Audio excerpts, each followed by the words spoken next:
Yes mbaniriza kadde kano mwasi yomutya muli mutya ngenda kubasaba musubscribe ngate munyigene kale bagita fa ADTV batumudeka abali mu gwanga lya Saudi Arabia namwe abali mu gwanga lya Qatar nembebaza anti mwakola kyamanyi okubanga mwasubscribe ngane munyigane kale omusubalozi asibujingo bamuli bubi abasiramu oluvanyuma lw'okuvana akola ki nalumba elini y'obusilamu jukira siya asigwe gusose ajuki nimambega ka oberumba ko bonna yali sheke kiti ne Pastor Roses Bugingo nga buli omu alumba munne wabula abasamba badde basirika naye Pastor Bugingo yakoze ki yazemo kubanga abalumba bemu kwa bitambula kadde kana abasamba agamba nti mukulu Bugingo vayo wetonde nga bukyalaba obasi kitugenda kufukula nga tuteka kyakiyo nga tugitekako akazito mpaka ngegaddwa abasitamu bagenda kushikola batyo okwetya kya Pastor Bugingo kubanga eggalwa banga bo bagamba nti abo malifu babulina obaitira Pastor Bugingo kuba nti no kyaki eno eggalwawo bwaba tabetondedde lero Sunday service era ng'endiga ziri abasitamu bagamba ajja kola ensasage ku kyaki ye naye guno omwaka tugenda kuba mwangu nnyo baguno gwa 2025 kubanga benye ebirimu byonna ensasage zokka abasitamu bagamba mukulu Bugingo vayo wetonde nga bukyalaba kubanga kitunakula togenda kukyagala abasiramu bagamba Pastor Roses Bugingo yabakyonkolisa yabakozisi yabasosonkereza omanyi wali eddiini ezisinga nga sinyanga tebazanyira ku ng'eddiini y'obusiraamu tebagizanyirako kubanga Pastor Bugingo yabakoze ki yabasoose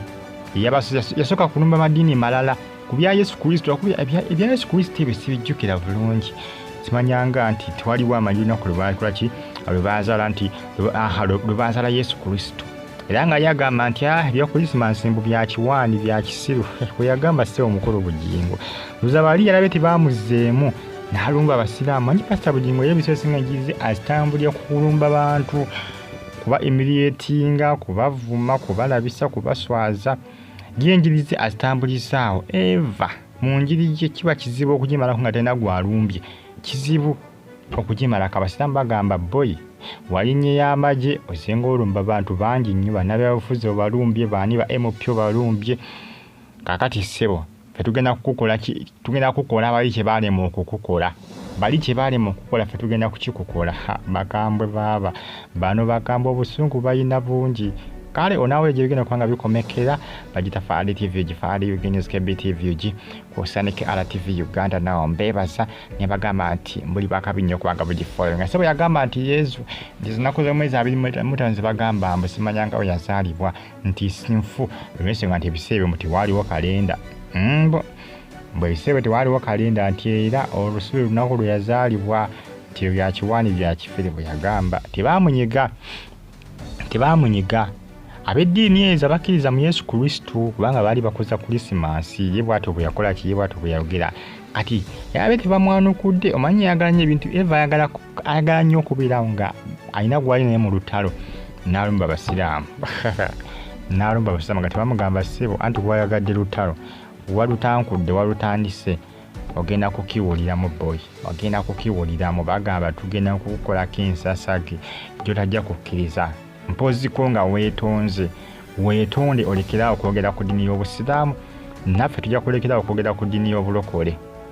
kubanga Pastor Bugingo abasiraamu bagamba nti Pastor Bugingo alumba nnyo abasiraamu ng'ate sigamba nti nno Pastor Bugingo nti yakkiriza mu ddiini y'obulokole kubanga bapasita bangi nnyo naye bapasita bala olwawo kubalaba nga balumba abasiraamu kizibu olwawo nnyo era Pastor Bugingo eva yabeera mu bisikando mu bicommotion ebivuyovuyo